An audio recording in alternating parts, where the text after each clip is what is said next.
లేవియకాండము 7వ అధ్యాయము. అపరాధ పరిహారార్థ బలి అతి పరిశుద్ధము.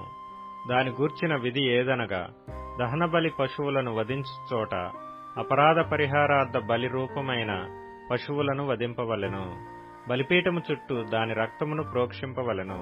దానిలో నుండి దాని క్రొవ్వంతటిని, అనగా దాని క్రొవ్విన తోకను, దాని ఆంత్రములలోని క్రొవ్వును, 2 మూత్ర గ్రంథులను, డొక్కలపైనున్న క్రొవ్వును, మూత్రగ్రంథుల మీది క్రొవ్వును, కాలేజం మీది వపను తీసి దానినంతయు అర్పింపవలెను. యాజకుడు యెహోవాకు హోమముగా బలిపీఠం మీద వాటిని దహింపవలెను. అది అపరాధ పరిహారార్థ బలి.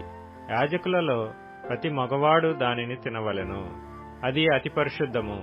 పరిశుద్ధ స్థలములో దానిని తినవలెను.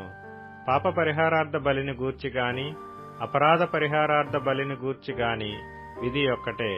ఆ బలి ద్రవ్యము దాని వలన ప్రాయశ్చిత్తము చేయు యాజకుని దగును. ఒకడు తెచ్చిన దహన బలిని ఏ యాజకుడు అర్పించునో, ఆ యాజకుడు అర్పించిన దహన బలి పశువు చర్మము అతనిది, అది అతని దగును.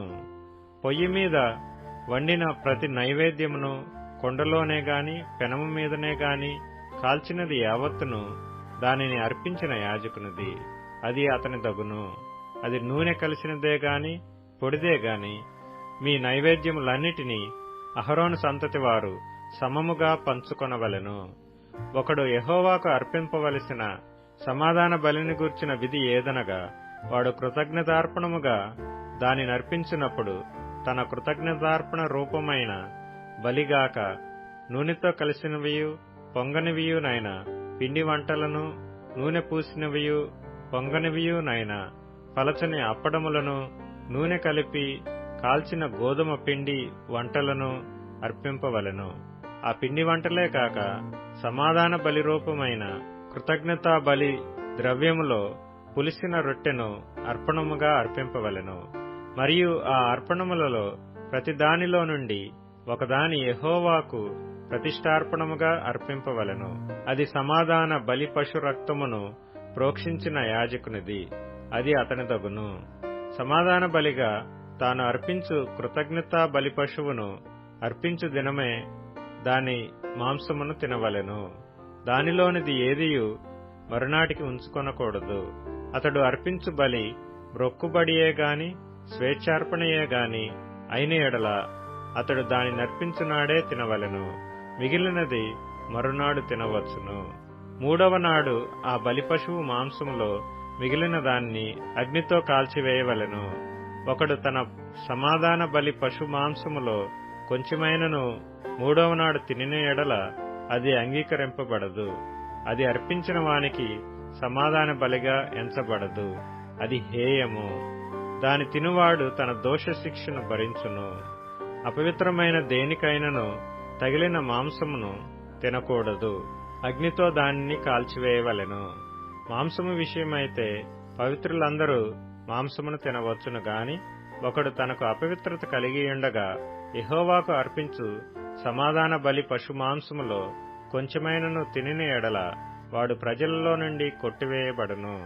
ఎవడు మనుషుల అపవిత్రతనే గాని, అపవిత్రమైన జంతువునే గాని, ఏ అపవిత్రమైన వస్తువునే గాని తాకి యెహోవాకు అర్పించు సమాధాన బలి పశు మాంసమును తిన్నో వాడు ప్రజలలో నుండి కొట్టివేయబడును. మరియు యెహోవా మోషేకు ఇలాగు సెలవిచ్చెను, నీవు ఇశ్రాయేలీయులతో ఇట్లనుము, ఎద్దుదే గాని గొర్రెదే గాని మేకదే గాని దేని క్రొవ్వును మీరు తినకూడదు. చచ్చిన దాని క్రొవ్వును, చీల్చిన దాని క్రొవ్వును ఏ పనికైనను వినియోగపరచవచ్చును గాని దానినేమాత్రమును తినకూడదు. ఏలయనగా మనుష్యులు యెహోవాకు హోమముగా అర్పించు జంతువులలో దేని క్రొవ్వునైనను తినినవాడు తన ప్రజలలో నుండి కొట్టివేయబడును. మరియు పక్షిదే గాని జంతువుదే గాని మీ నివాసములన్నిటిలో తినకూడదు. ఎవడు రక్తము తినునో వాడు తన ప్రజలలో నుండి కొట్టివేయబడును. మరియు యెహోవా మోషేకు ఇలాగ సెలవిచ్చెను, నీవు ఇశ్రాయేలీయులతో ఇట్లనుము, ఎవడు యెహోవాకు సమాధాన బలి ద్రవ్యములను తెచ్చునో వాడు ఆ ద్రవ్యములలో నుండి తాను అర్పించున్నది యెహోవా సన్నిధికి తేవలెను. అతడు తన చేతులలోనే యెహోవాకు హోమ ద్రవ్యములను అనగా బోరమీది క్రొవ్వును తేవలెను. యెహోవా సన్నిధిని అల్లాడింపబడు అర్పణముగా దానిని అల్లాడించుటకు బోరతో దానిని తేవలెను. యాజకుడు బలిపీఠం మీద ఆ క్రొవ్వును దహింపవలెను గాని బోర అహరోనుకును అతని సంతతి వారికిని చెందును. సమాధాన బలి పశువులలో నుండి ప్రతిష్టార్పణముగా యాజకుని కుడి జబ్బనియ్యవలెను. అహరోను సంతతి వారిలో ఎవడు సమాధాన బలియగు పశువు రక్తమును క్రొవ్వును అర్పించునో కుడి జబ్బ వానిదగును. ఏలయనగా ఇశ్రాయేలీల యొద్ద నుండి అనగా వారి సమాధాన బలి ద్రవ్యములలో నుండి అల్లాడించిన బోరను ప్రతిష్ఠితమైన జబ్బను తీసుకొని నిత్యమైన కట్టడ చొప్పున యాజకుడైన అహరోనుకును అతని సంతతి వారికిని ఇచ్చియున్నాను.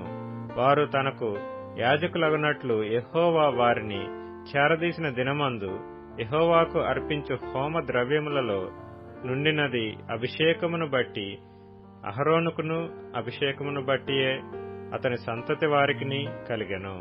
వీటిని ఇశ్రాయేలీయులు వారికియ్యవలెనని యెహోవా వారికి అభిషేకించిన దినమున వారి తరతరములకు నిత్యమైన కట్టడగా నియమించెను. ఇది దహన బలిని గూర్చియు అపరాధ పరిహారార్థపు నైవేద్యమును గూర్చియు పాప పరిహారార్థ బలిని గూర్చియు అపరాధ పరిహారార్థ బలిని గూర్చియు ప్రతిష్టార్పణమును గూర్చియు సమాధాన బలిని గూర్చియు చేయబడిన విధి.